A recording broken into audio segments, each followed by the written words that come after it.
Rewatch Podcast presents the Police Academy Film Series Rewatch. Join us each week as we go from the Academy to Miami to Moscow and revisit every film in the Police Academy franchise. Send your feedback to the Rewatch Podcast at gmail.com. Join us on Facebook at facebook.com/Rewatch Podcast or follow us on Twitter at Rewatch Pod.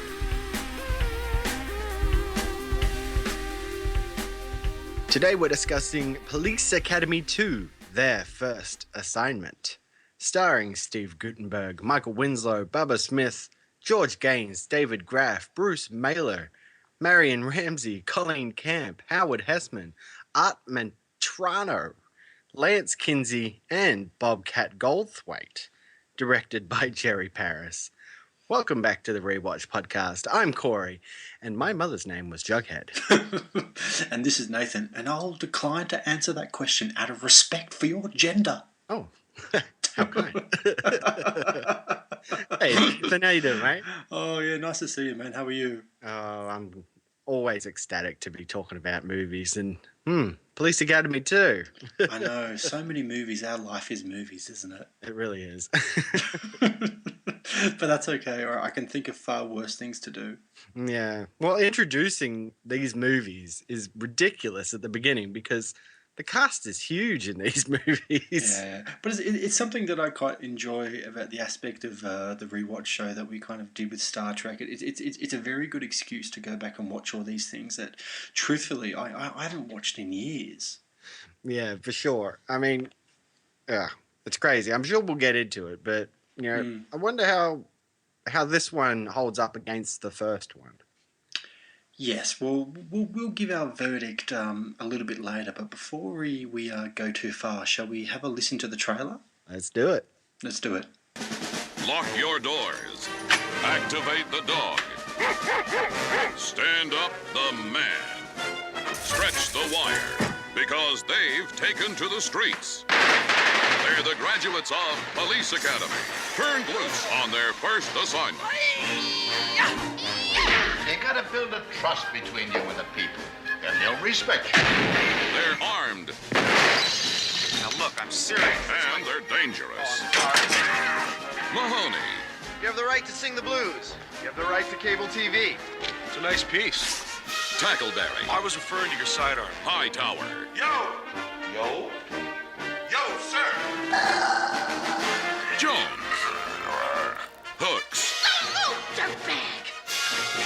Captain Lazard. Commandant Lazard. And the lovable Lieutenant Mauser. It's Captain Mauser. Last year, they were in training. Time to deploy for school. I'll go when I'm ready. You're ready now, mister. This year, they're in charge.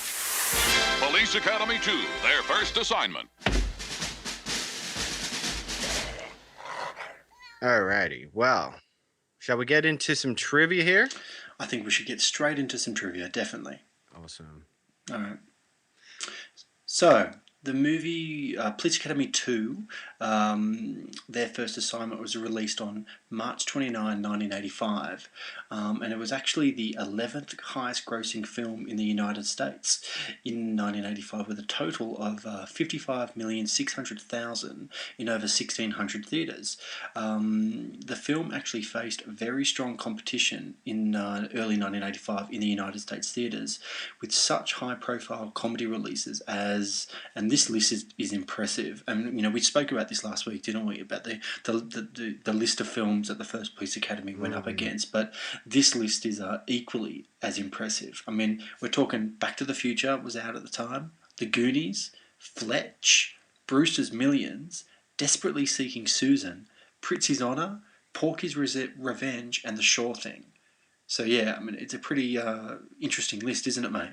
It is, you know, and you know, you compare it to the first film because the first film was just a year before this, so they rushed a sequel because it did so well. It came in at number 1 in the box office against its competition in 84. Equally impressive competition here in 85, yet it's at the 11th position. I wonder why it is that, though. I mean, obviously we'll kind of get more into what we thought of the film a bit later on, but I mean, this film was a reasonably big hit, wasn't it? And like, I actually couldn't find any information about the budget of this film, so I'm not too sure how much it actually cost to make. But just watching the film, I kind of get the impression it wasn't a $30 million production. No, definitely not. It's hard to say, really. I guess it's that kind of thing where people would prefer to see something original. I mean, out of that list that you just rambled off there, the only the only other sequel in that list is Porky's Revenge. Everything else is an original property. So, and Back to the Future. I mean, like, who wasn't seeing Back to the Future when it came out? That was a huge release. Yeah, you're right, and like it's kind of pretty interesting when you think about it. Like the idea of, I mean, you're right. The only sequel in that list was Porky's Revenge. Everything was a new and original property. It's so different now, isn't it? Like there's so many sequels and prequels and reimaginings and all kinds of things that are kind of getting released that day. I mean, the idea of a new kind of original comedy getting released and actually being a big ginormous hit that it garners several sequels is a bit of a rare thing, isn't it? Exactly. And, the worldwide box office here is $61.6 million. That's about half of what the original Police Academy took in. Yeah, but to put it in perspective, the first Police Academy film's budget was $4.5 million. So, I mean, let's say this film was double that. I can't imagine it would be any more than 10 million. I mean, 61 million from a 10 million kind of investment, that's pretty impressive. Yeah, not bad. When you do think of it in that perspective, even if they did have a bit more budget here, they're still doing huge numbers in return. So yeah, definitely. You can't complain. Now, one of my great disappointments about this film is that G.W. Bailey, who was Lieutenant Harris in the first film, was actually passed over in favour of Art Matrano as the antagonist in this film. And part 3, Bailey instead took a job working with director Hugh Wilson on his follow-up film, Rustler's Rhapsody. Apparently, on a day off, GW actually visited the Police Academy 2 set to film an uncredited cameo in the wedding reception scene. He actually appears from behind as the man having his picture taken by the photograph. I know. It's pretty good. Like, even though he's not in the film, he still managed to get in there. Yeah, I know. Actually, when I was watching it, I couldn't spot him. Did you spot him? No, I couldn't see him in there, but it's an interesting bit of trivia that he snuck into the background there. Yeah. Did you, were you thinking about, because that wedding scene's right at the end of the film. Exactly, yeah. It's an interesting thing because, I remember you talking about G.W. Bailey last week and saying, like, how integral he was to that first film. Like, his performance, like, makes that film. It's so funny. He plays it so dead on. So, yeah, the fact that he doesn't show up in this film and he doesn't show up in the next film, he does come back eventually. Spoiler alert, but yeah. That's all right. Yeah, it's kind of disappointing that he doesn't show up. But we do get the new character.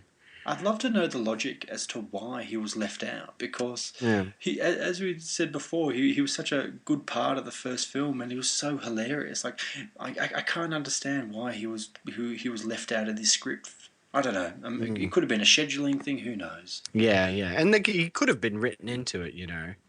Oh, totally. He could have just been written in as after the events of the first one. He took this job. Well, that's what I was thinking. To be fair, too, like this scenario in this film is very different to the first one, isn't it? Like, because the first one's all set in the police academy, and it's all about the training of these new cadets to kind of get ready for their first assignment. Now we're actually up to part 2, and this is their first assignment. So, is there any real need for Captain Harris to be involved? Yeah. Anyway. We are going a little. Yeah. We missed G.W. Bailey. I guess that's what we're saying. Yeah. Anyway, it's all good. Yeah. I actually found this pretty interesting. Apparently, some original cast members had allegedly complained about losing screen time to the new cast members, and at one point, shooting was actually shut down, and a mediator was brought in to mellow the cast. That's pretty crazy, isn't it? That is pretty crazy. I also like this little bit here too. about the original poster for the film as well.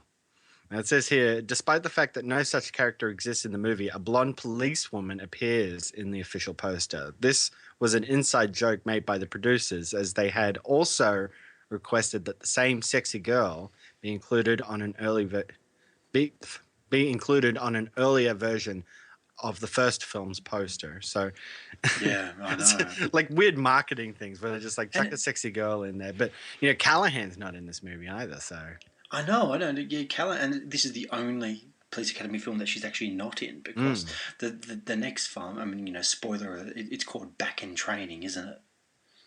exactly, yeah. Yeah. So you can tell what that one's about. Yes, yeah, that's exactly right.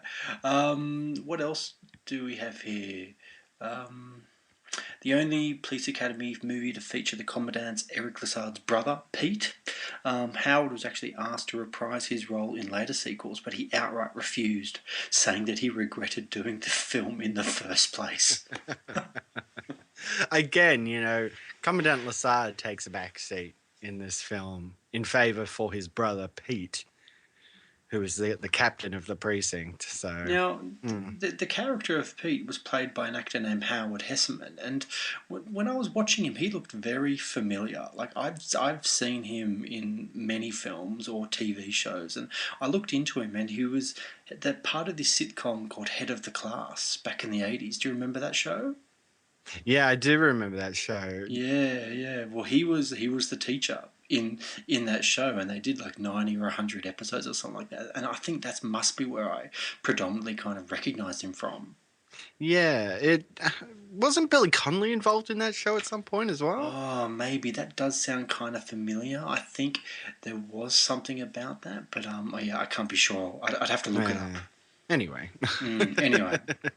A bit more trivia here. The original director, James Signorelli, was considered too edgy by the producers and was soon replaced by television director Jerry Paris. And you know what? Like, looking at his filmography at the moment, he was absolutely a television director. I'm talking the Dick Van Dyke Show from 1961. He did Happy Days and The Odd Couple and many, the Mary Tyler Moore Show. So he's definitely comes from that 60s, 70s, 80s lineage of just pump it out sitcoms and TVs. Like, I'm not saying he's not quality and knows what he's doing, but he doesn't have a very like feature film cinematic big budget kind of experience. He's very much a workman-like director. Yeah, but James Signorelli, I mean, they say he's edgy. The guy was involved in some Dan Aykroyd and John Belushi stuff in his early years, and then primarily just went on to do SNL. Like, really? He directed a bunch of SNL. Oh, wow. I actually didn't look him up, so I'm not too sure about that. So, I don't know. I guess they just figured SNL and Dan Aykroyd and John Belushi was too edgy for Police Academy. Yeah.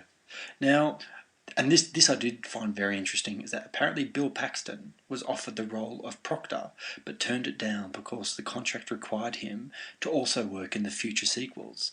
He ended up doing Aliens instead. That's probably a good choice. Probably a good choice, because the guy that played Proctor did look kind of familiar. Like, I'm sure I'd seen him in other things, but I think I mainly know him from these films. Yeah, definitely. I can't say I recognize the actor from anything else. Yeah, exactly. Anyway, is there anything else you want to talk about? Let's just go with this one last little bit here. When Jones mimics Bruce Lee, the movements of his lips do not match what he says, of course. It was not a goof, but it was the joke on the imported Lee films where he was dubbed pretty poorly. So I think that's actually a pretty good gag. This is probably the first time that this gag was ever done. You can attribute that to Michael Winslow, where he moves his mouth but says things that obviously he's not saying. And he does it really well too, doesn't he? Like, he's quite good at it. It looks pretty funny. It looks pretty funny when it actually happens. It's pretty good. Yeah, so you can tell he's probably a fan of those early Bruce Lee films and wanted to do this like homage to it. Yes, yeah, very much so. Yeah. All right. Well, shall we get into our main discussion of the film? I think we should, definitely. All right. So kicking it off, it's still called Police Academy, but in the first film, they graduate the academy. So we're not in the academy anymore. You're sending these new recruits. They're rookies now. It's what they call a new policeman, a rookie, and they've all got their own sort of separate jobs, but they're not like huge police jobs. We kind of get this montage of what they're all up to, and Tackleberry's out, like, directing kids across the street so they get to school, and Mahoney actually has a pretty good job as a cop down on the beach. Yeah, I know. In a very surreal scene too. It's very Baywatch, isn't it? Man, it's so 80s as well, isn't it? I know. He comes in on this trike, and this douchebag in a pickup truck. Yeah. He's just tearing up the beach. Yeah. So this guy, like, he won't get off the beach. So Mahoney has to chase after him. And this guy's just, like, so witless that he doesn't see the brake wall and just drives right off it. Yeah. And they have this whole thing about fuzzball. Calls him a fuzzball. Yeah. What? Like, that last movie had, like, tits and stuff in it, and suddenly you're going with fuzzball as an insult? That's weird. Yeah, I know. It's just very surreal. And Mahoney, you can kind of tell there's a little bit of arrogance there. He doesn't quite know how exactly to deal with it either. Like, you can kind of tell when it actually happens, he's kind of almost a little irritated that he has to do some actual police work, because he's quite busy looking at the girls and trying to look cool and all that kind of stuff, isn't he? Yeah. And then, on the other hand, with Tackleberry there at the school, he has, that scene to, reinforce that he's this overzealous guy. There's this, kid being a little shit to his mother and, refusing to go to school. Speaking of that little shit though, I'm pretty sure that was a very young Jason Hervey who was in the Wonder Years. He was Kevin's big brother in the Wonder Years. Man, I never watched the Wonder Years. Really? Well, yeah. So that's where I kind of knew him from. I grew up on that show, and I just kind of instantly recognised him. Man, you're that guy from the Wonder Years. It just made me laugh. Yeah. And So he's being a real douchebag to his mum, or what you think is his mum anyway. And the mum kind of gets out and finds Tackleberry and says, "Please, officer, can you please talk to my son?" And he refuses to go to school, and I need some help. And Tackleberry goes, "Yes, of course, madam, no problem at all." Comes over, speaks politely to the boy and says, "Look, son, it's getting close to 8 o'clock. You better get cracking to go to school." And doesn't the little boy give him some like smart ass comment? Yeah, exactly. Sort of like, I'll go when I'm ready to go. And Tackleberry just says, "You're ready now, mister." Yeah, that's right. Shoots a smoke grenade into the car. Yeah. And off comes the kid. And he's like, man, yeah. It's classic Tackleberry, man. I know. Makes me laugh. I mean, there's some good moments in this film. There's some not so good moments as well. But all the Tackleberry stuff is great, I think. Yeah, because pretty much after this, we sort of get the setup of what this is going to be about. And what it is that there's the 16th precinct, and this, the district that the 16th precinct polices has been overrun with this gang. And you get the impression too that, like, even before you get to the 16th precinct, you get the impression that the city is bad, isn't it? Like, it's bad. Yeah, it's going to hell. It's going to hell. There are gangs walking around, and we get introduced to this gang called the Scullions, who are causing lots and lots of trouble, and they're led by who I suspect is going to be a recurring member of the cast for the next 4 or 5 films, Bobcat Goldthwait. Yeah, I can't remember how many Bobcat Goldthwait shows up in, but he plays Zed here. Yeah. The leader of the Scullions. And yeah, we get introduced to Mr. Sweet Chuck, who I think also comes back in later films, but he owns a lamp store.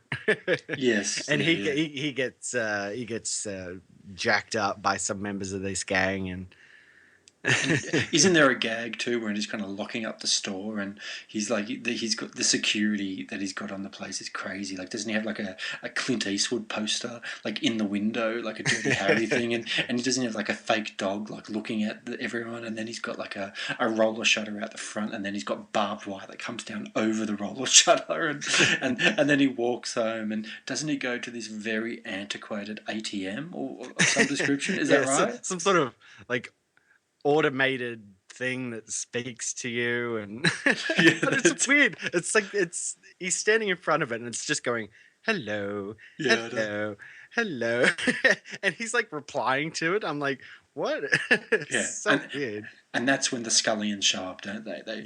He turns around and Zed's causing trouble. Yeah. So it's set up that this city is just like the worst city in the world.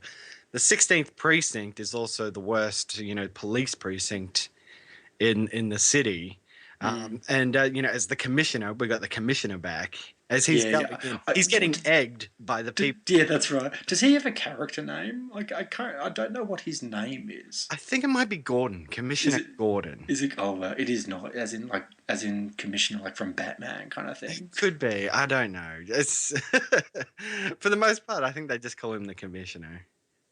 So, yeah, I don't know. But, yeah, so he comes in and we get introduced to Pete Lazard, Captain Pete Lazard, who is Commandant Lazard's brother.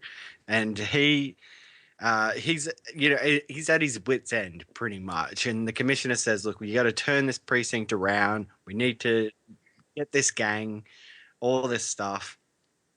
And he says, look, I'm undermanned and the men I do have are really old. There's a reason why we're the worst, The police here aren't up to the task of taking out this gang. So I need... Doesn't he say something like, you can't keep taking away resources and still expect results kind of thing? Exactly. So that's why when he hits up the commissioner for more men, he says, I need a dozen men. The commissioner says he can have 6, of course, and 6 is our big number of cast members who are returning from Police Academy 1. Yes, that's right. So the Pete Lazard gets on the phone pretty quickly to his brother, doesn't he? Yeah, and that's how all of the Police Academy recruits end up at this precinct because of that family connection there. Lazard is going to call up who he calls his best students.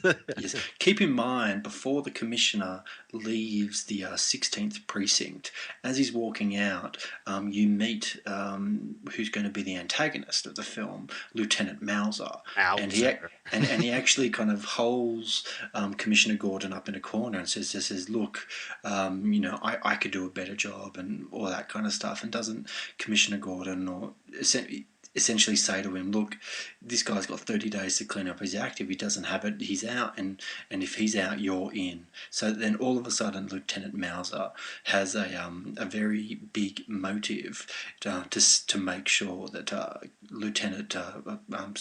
Captain Lazard fails, so he takes over the precinct.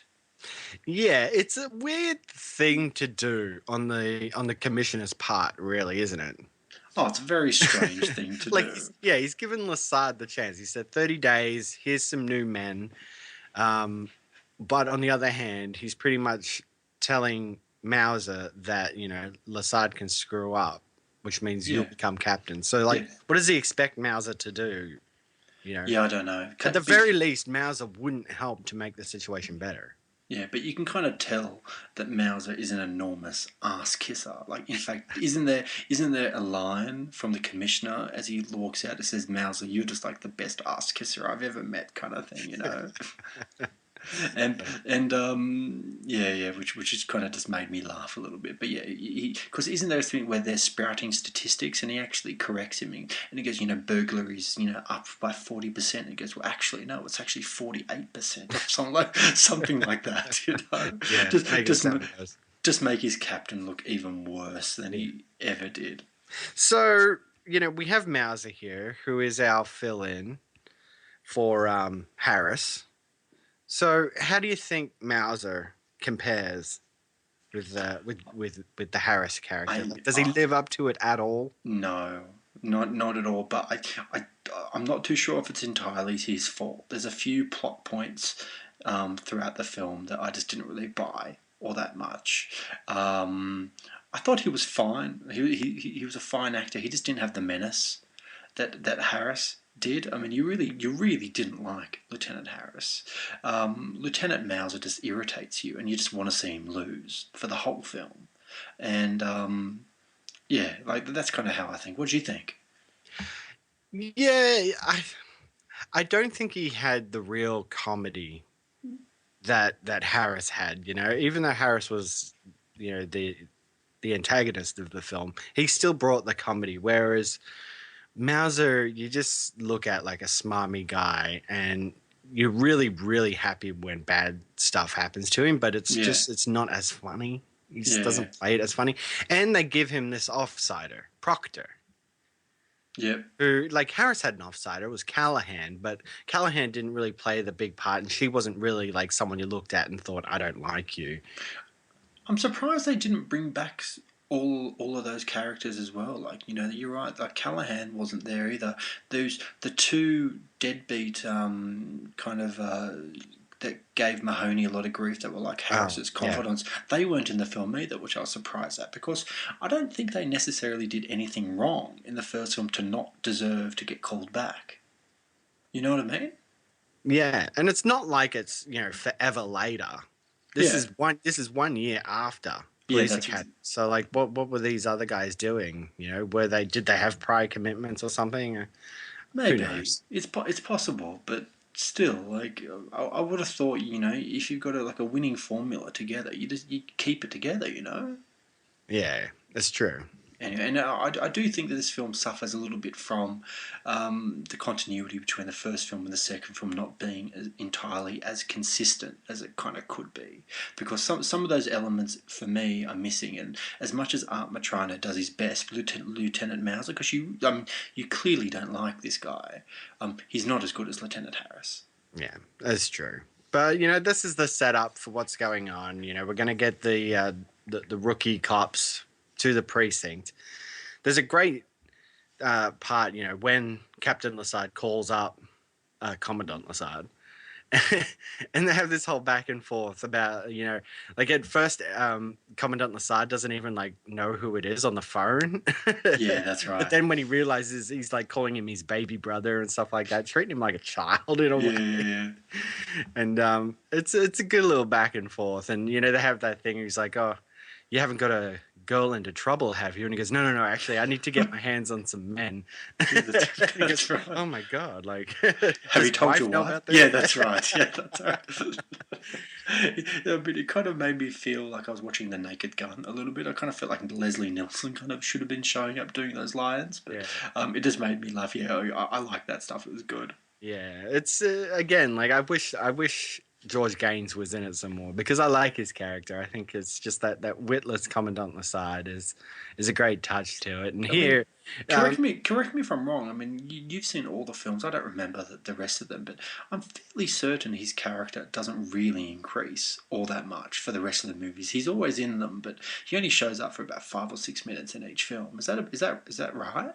Well, yeah. I mean, he gets an integral part in a couple of the later films, if I remember correctly. So, yeah, you know, he does. He's in them all, so it's a good thing. I think he's always a nice touch. I love seeing him show up. So, so we're kind of gone from the Captain Lazard asking Commandant Lazard for some new recruits, and then he sends over 6 of his best, which turn out to be Mahoney, Jones, Tackleberry, Hightower, Hooks, and Fackler. And they all arrive at the 16th precinct to kind of be given kind of a job. And you've got some kind of similar gags here as you do in the first one. Like, isn't there kind of some kind of scene in a classroom where Mauser is kind of giving them all assignments, and doesn't Hooks kind of speak up in her mousy little voice, and Mauser kind of leans in and kind of says, "Excuse me, like, what did you say?" kind of thing, and kind of makes fun of her.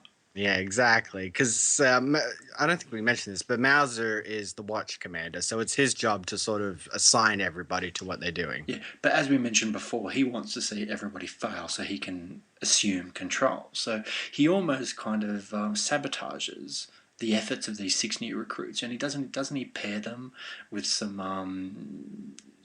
other cops to kind of make their life miserable, kind of thing? Well, I think it's that thing of like, these guys are rookies, so I'm going to pair you with people who've been at the force for a while. So, Jones gets paired with an older police officer. So does Fackler. Hooks, he won't actually put on the streets, I guess, because she's this mousy woman. So she's getting a desk job. But I did like that Hooks kind of, when Mauser was handing out assignments, and she kind of spoke up and says, well, what about me? How come I don't get a car? And then Mauser kind of just went off at her a little bit, didn't he? And she kind of said, well, I've got a nice little spot for you at a desk. And she's like, her job is answering phones, essentially. Isn't it? Yeah, or sending out, yes, reports on the radio for what's going on. Yeah. And then Tackleberry gets teamed for motorcycle duty. Yes. With what's her name? With Kirkland. Kirkland, that's it. Yes. And I think that's like I said in the first one, Tackleberry ends up getting like this whole arc throughout the series. For the ones that he's in. So this one, it sets up his love connection with Kirkland, who's kind of like his equal in a way. She's the perfect match for him. This gun-toting, strong woman. They share the same interests, and of course, that's going to progress as the film goes on. I actually really liked that storyline, and to be fair, I thought it was kind of certainly one of the stronger storylines throughout the film. Like when he was on screen with Kirkland, David Graff plays Tackleberry to the T. Like he plays him with full sincerity, and you kind of trust that this guy is a gun-toting, knife-wielding army nut. But he's really sincere and he's really nice. He's good at his job. But you can also tell that there's a naivety there, and you kind of learn a little bit throughout this film, because all of a sudden he initially doesn't like being partnered with her at all, does he? Yeah, I guess it's that 80s mentality thing or something, women on the police force or something like that, and he kind of sees it like, oh, I'm teamed with this woman, and I've got to do this. But yeah, he does come to see her as his equal or his match. And then it's only when they're kind of I think they're eating something at like some takeaway place, and they have this exchange, and she turns around, and then doesn't he say like, I like your piece kind of thing, and she kind of like reacts really strongly and goes, hang on a second, I don't really like you talking to me like that. And he's like, no, I'm talking about your gun. and then they compare their guns. They discover that they've got things in common all of a sudden, don't they? Yeah. And then, just like the first one too, we set up the animosity between Mahoney and Mauser. Mauser. That's right. Because we need that, just like we had with Mahoney and Harris. So, they kind of, you think maybe at first like they're gonna get along, because he does show up, and he's got the sleeves off his shirt and he's cut his pants off to make shorts, and he gets sent off to get a new uniform, and he has this whole bit where he puts a balloon down his pants, and it's just a weird extended scene, but he ends up coming back with Mauser, and he talks about respect and all that. So I guess they're trying to say that maybe they'll get along, but really you're like, they're not going to get along. This is the same relationship that he had with Harris.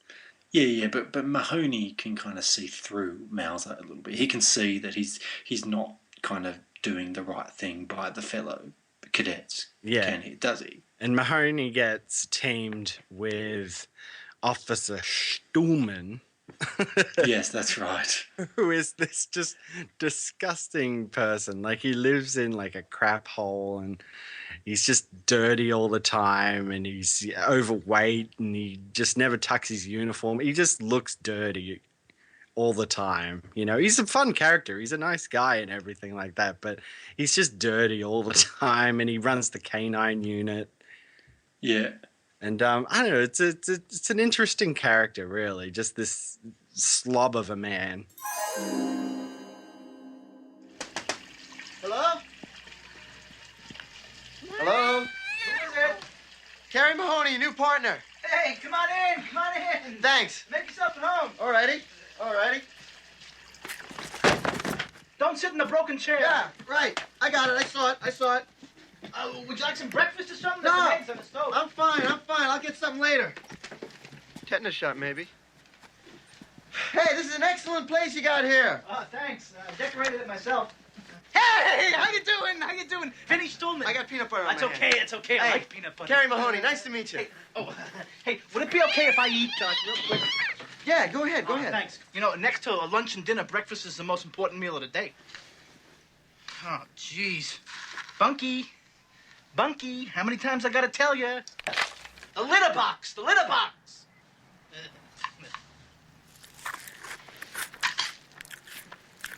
Hey, you sure you don't want any? I'm on a diet.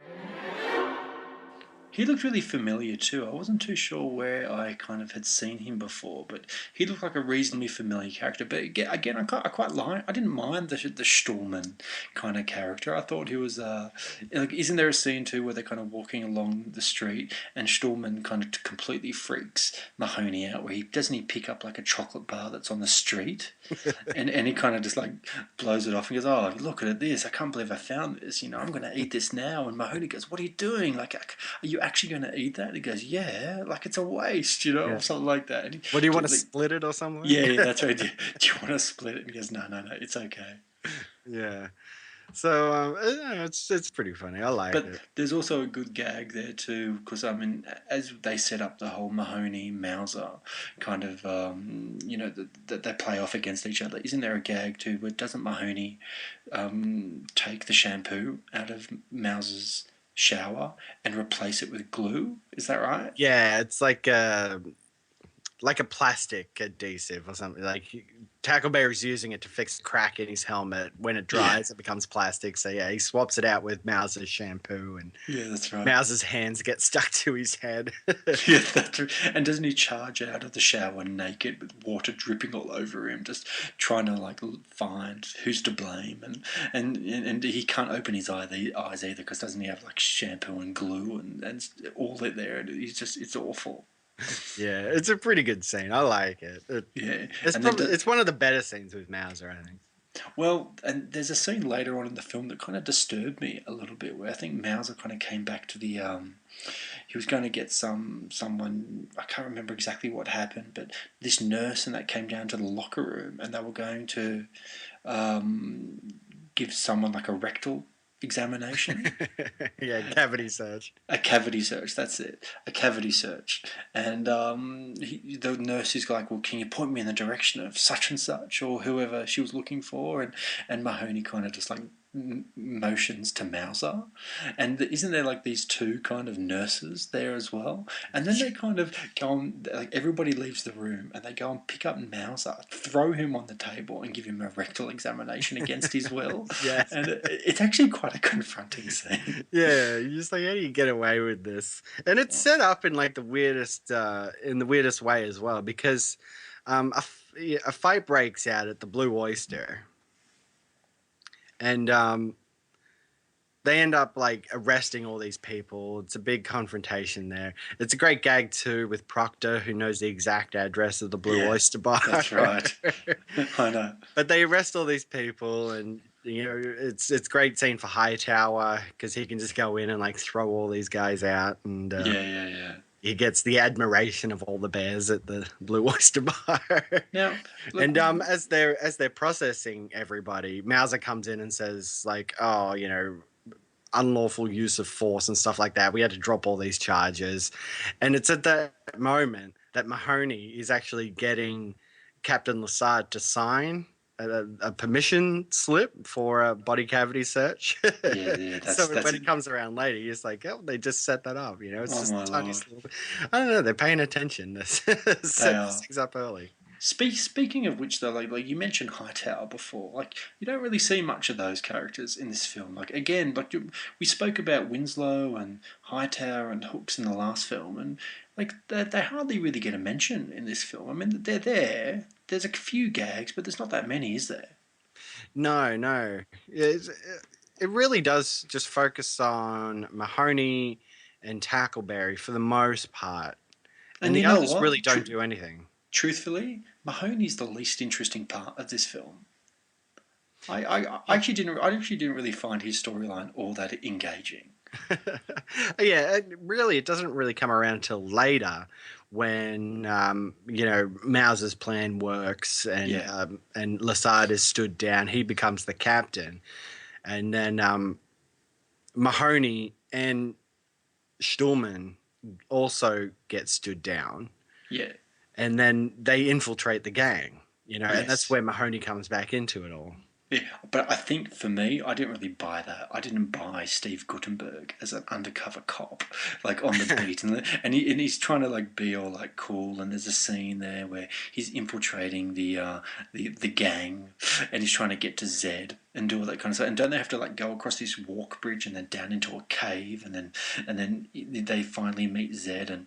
And speaking of Zed though, and Bobcat Goldthwait, I kind of remember watching this when I was a kid, and I remember Bobcat kind of freaking me out a little bit. Yeah, it is that voice, that weird voice that he puts on. I wasn't like when I was little. I wasn't sure if that was the way he spoke normally, or if that was just an act. I didn't realize that it was just like he's just a normal guy that speaks like you or I. Yeah. And it was just like it was like a gag that he did for years and years and years. Exactly. This is what they're doing throughout the film until we get to the infiltration point. We get cutaways of Zed and the gang going off to the supermarket and just like clearing the place out of whatever they want. Some funny stuff, as he walks out and he says, I really liked it here. This is really good bargains. He's like, and then, the whole Tackleberry Kirkland thing, they go on a date and dance all night and end up getting together. It's actually a really good scene where Tackleberry confides in Mahoney about being a virgin. What's up? I need to speak to you, Mahoney. Okay. What? It's of a personal nature. Oh, all right. Let me buy you a drink, all right? Art, can I have beer and milk with ice? All right? Okay, how about a shot? Yeah, that'll be fine. So what's up, Tack? It's Kurt. My partner? Oh, yeah, you're a lucky guy. She's a fox. It's affirmative. Oh, yeah. And with regards to Kirkland, something you need? With regards to Kirkland, I think I'm... You think what? Well, I might... Tack, what? Spell it out. Lincoln, Ocean, Victor, Edward. Love. Eugene, you're in love, you little devil. You're in love. That's great. Shh. Let's keep this 10:35, okay? Oh. Of course. Between you and me. You and Kirkland? So she have the house for you, too? I don't know. I'm inexperienced in matters of a romantic nature. Tack, you've been with women before. Well, you've had one woman before. Well, not really. Come on, I've seen you walking in with girls. Well, to be precise, Come on, you're 28 years old. You're a man of the world. What do you... Mahoney, I'm a virgin.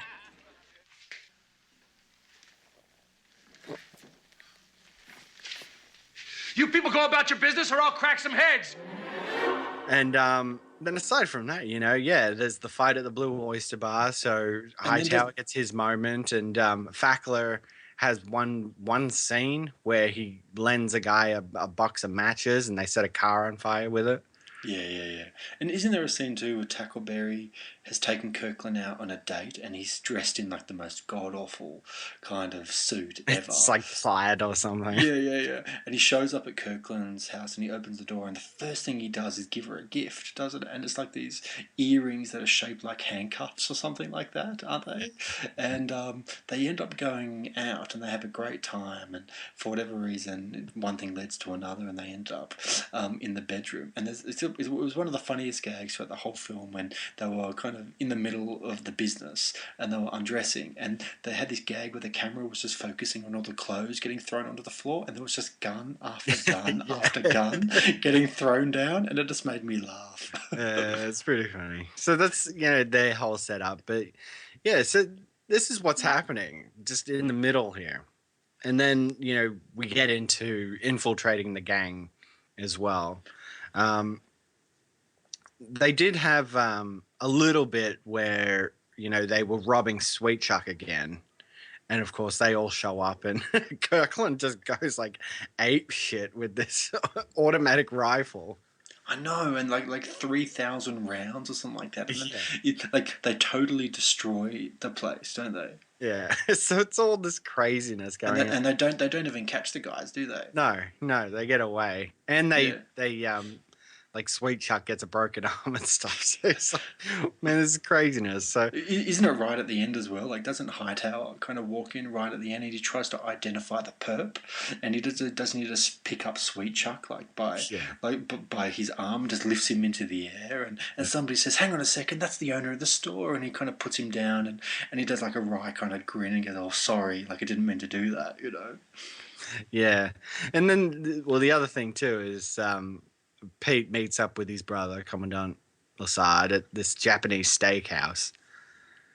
And they have a bit of a back and forth, because Pete's losing it. And he's just like, why'd you send me these people? They're screwing up. And I don't know what's going on there. They got this Japanese chef cooking right in front of him. And he's throwing things around. Don't they do a gag too where Captain Lazard puts his hand on the corner of the table and Commandant Lazard kind of leans on it and it burns his hand? Yeah. He also gives his brother a goldfish because he had that goldfish thing in the first one. And Pete sort of just puts it aside, but on the hot plate. So by the end of the scene, it's just boiling away there. Oh my lord! It's just it's bordering on nonsense. A lot of it is nonsense, but it's there's some good stuff in there. Yeah, it's still I'm still laughing at it. It doesn't have the message that the first one had. We talked so much about how it sort of tackled race issues and sexism and all that stuff. This one, not so much, kind of, but it's really not any kind of focus of the film. That's right. So Mahoney, Stallman, and Lazard, Captain Lazard, I should say, get together in a last-ditch attempt to actually stop Zed's gang. They send in Mahoney undercover to infiltrate the gang. Lazard and Stallman wire him using duct tape and the biggest microphone I've ever seen. Which somehow manages to feed back and play radio transmissions as well. Because Stallman's just like, I rewired it for our purposes or something. I know. But somehow, it feeds back to the microphone. It doesn't even make sense, but whatever. But he's under the guise of Jughead, formerly of the gang, the Archies. I know, it's quite fun. He's actually able to infiltrate the gang and find out both their hiding spot and the name of their leader. However, his cover is blown after the microphone cuts out into a radio ad, which actually leads to Captain Lazard calling every man to the location. And isn't that the scene when Captain Lazard kind of jumps on the radio and kind of says, Mahoney's in trouble, and then they cut back to Hooks, and Proctor tries to stop Hooks relaying the message, and doesn't Hooks give Proctor a right hand and punch him? We don't know where they come from, where they hide out. We don't even know who their leader is. God, what do you like to nail and punch? I would love to get my job back. I say we do what Beretta would do. Beretta? Go undercover. Infiltrate the gang, huh? Get their confidence. Stillman. You think you could do that? No. But he could. He's right. No. You're young enough. Hell, you even look like one of the little creeps. Sir, he's talking about a television show. Okay, Mahoney, here's the deal. I can't pay a salary. Can't even give you expenses. You get yourself in a jam, I might not be able to bail you out. Could be dangerous. You could get killed. He's right. Sounds awfully tempting. Yeah, she gets her moment to punch him in the face. She does get another moment at the end. They play that same gag where she shows up right at the end and gives a freeze, dirtbag. Yeah. The loudest, most commanding voice possible. I know. But so the precinct actually arrives, but is actually stopped by Mauser. Mauser actually attempts a raid, but Fackler accidentally bumps him in an air duct and pushes him inside, which leads to Mauser being captured by Zed and his gang. The precinct stage their own raid and manage to overpower and arrest the gang, and Zed actually attempts to escape with Mahoney, but Lazard blocks his escape and prepares to shoot Zed. However, Mahoney actually punches Zed down a flight of stairs where Hooks arrests him, as you say, in that classic gag from the first film. And, you know, I think Zed, like the character of Zed here in this scene is actually pretty good. You know, when Mahoney shows up at the hideout, which is the old zoo, and he's sitting there watching a movie and having a cry about it. Yeah. Like he's all emotional and yeah. So I actually think the Zed stuff in this film is actually pretty good. It's quite watchable. It's funny and it's reasonably engaging. Yeah. I'm more interested in his character than I am in most of the others. Yeah, I thought it was a really good gag too when you think they're gonna have an arm wrestle. Like they found out who Mahoney is, and you think they're gonna have an arm wrestle, and they give Mahoney this flip knife, and he's like, "Oh, I don't need that." But then Zed pulls out a machete, and he says, "I do need that," because what the aim is that they need to sort of hold hands like an arm wrestle thing, but have a knife fight. Yeah, I know. So after Hooks actually arrests Zed, it is actually revealed that Lazard's gun, Captain Lazard, I should say, wasn't actually loaded. And he actually has a line where he says, I haven't carried live ammo since 1973, which is quite a good little gag. Lazard was actually reinstated back as captain, and Mahoney and Stallman are also reinstated back on the force, and Mauser is actually demoted back to lieutenant since he nearly blew Lazard's raid. Yeah, and then the film ends with the wedding of Tackleberry and Kirkland. And this is where G.W. Bailey shows up. Apparently, try to spot him because I couldn't see him. No. And, it's a nice little tie for the end. I think we skipped over it in the middle there, but there is a scene where Kirkland takes Tackleberry to see her parents. Oh, yeah, I forgot about that. Yeah, it's actually quite a funny scene, too. Yeah, and her brother is like a boxing champion. He's still in high school, I think. Or college, maybe. I'm not sure. But he's on the boxing team. And his father's like so proud because his father used to be on the boxing team as well. And they just start punching each other all over the place. And the mother is just like so witless about the whole thing. She's, oh, you boys, oh. But not just that. Kirkland is sitting on the couch hysterically laughing. Yeah, and Tackleberry he's looking on in shock. Yeah. Who are these people, he's saying? What have I got myself into? But, they get married at the end and drive off in a monster truck. So I'm assuming Kirkland shows up in the next one. I'm looking forward to finding out. Yeah, I really can't remember how much she shows up. Oh, I'll be disappointed if she doesn't show up more because I thought she was a pretty good character. Yeah, I'm pretty sure she does show up again. Okay. So that's how the film ends. I thought it was a fun film. Yeah, it was a bit of fun. I think we mentioned all the stuff that we kind of missed, especially the Harris character there, and what can you do? I'm sure more people who were in the first one do come back. Callahan, Harris does come back eventually. So, yeah, there's a few things missing. It didn't quite have the message that the first one sort of had underlined in it, but it's still fun. There's a lot of great gags in it, so pretty funny. Ratings, recommends?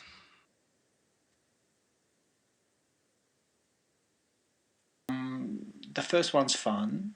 This one's fun as well, but I wouldn't call it essential viewing. There's some good stuff in there that is interesting, but I wouldn't necessarily say this is a home run all the way. I do think that the consistency between Police Academy 1 and Police Academy 2 was missing a little bit. And the fact that the characters that we grew to like and enjoy in the first film don't have as prominent roles in this film was a little disappointing. And some of the new characters were good, but some of them were not so good. If I was going to give it a rating, I'd probably give it 5.5 Tackleberries out of 10. Yeah. And I think I'm about there with you. I think I might just give it a recommend because it's still pretty funny. Yeah, I'm not saying don't watch it. I mean, it's kind of one of those things. I mean, it's fine. There's nothing inherently wrong with it. You'll have fun watching it. But is it a great film? I'm not too sure. Yeah, I think I might give it a 6 gang members. 6 gang members. 6 Bobcat Goldthwaits. 6 Bobcat Goldthwaits. Could you? No, that would make me laugh. Yeah. All right, man. That was good. Okay, so I guess we should remind everybody that we do have our Citizens on Patrol segment here. If you guys want to send us any of your thoughts on the Police Academy movies, we'd love to hear from you. So, feel free to get a hold of us. We'll be passing on our contact information towards the end of the episode. All right, so let's get into another game of Who Said This? Back again. Did we give a winner for last week? I don't think. I don't think. I don't think I even put it up on Twitter. I don't think we did. We forgot to do it. I'm sorry, guys. We won't forget this week. Okay. Yeah. Well, even if we forget, feel free to reach out to us. Yeah. Exactly. You can do it. All right. Give me a count in. Okay. You ready? All right. 3, 2, 1, go. Hey, wait a minute. My hands are stuck with my head. What the fuck? Guys. Who said that? It's a fairly critical scene in the film as well. So maybe go back, rewind. You'll find it. One of his more funny lines. It is kind of one of he wasn't bad in the film, was he? Anyway, it was just a bit different. Yeah, just not as good. Yeah. Anyway, so I think we're giving it away, so maybe we should shut up. That's all right. So all right. So next week, what are we watching? Next week we're watching Police Academy 3, Back in Training. I hope you're all enjoying going through these films. Stay with us because they're fun films. Yes, because I think as the name suggests, it's pretty obvious, but we're going back to the academy. I'm looking forward to that. Yeah, it'll be good. Yeah. So that's it for this episode of the Rewatch Podcast. Keep up with listener interaction by joining our Facebook page at facebook.com/Rewatch Podcast. Follow the show on Twitter at RewatchPod and visit our webpage rewatchpodcast.podomatic.com. And remember, you can always write us an email or record a voice message and send it to the rewatchpodcast@gmail.com. Also, if you've enjoyed the show, please consider giving us a rate and review on iTunes. It's always very helpful, helps people find the show.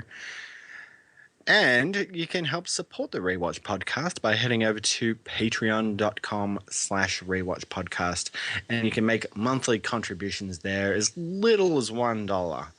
$1 a month could really help out the show. Just helps us keep the lights on around here, cover costs like hosting and bandwidth charges. So we appreciate anything you can do to support the Rewatch Podcast. We appreciate it. All right. Well, thank you for joining me again, Nathan. Thank you, Cory. It was always fun, as always, and we'll reconvene next week. I'm looking forward to it. I know. So I'll just say until next time, I have the picture of those fruits drunk at the bar like you asked. And never fool with a fuzzball. What's a fuzzball, man? I don't know. On that note, we'll see you next week. The Rewatch Podcast is not associated with the copyright holders of these films, and no copyright infringement is intended. The use of any and all copyrighted material is only for parody, news analysis, critique, or educational purposes as provided in Title 17, aka Fair Use. Music provided by Kevin MacLeod at incompetech.com. Copyright 2016, The Rewatch Podcast.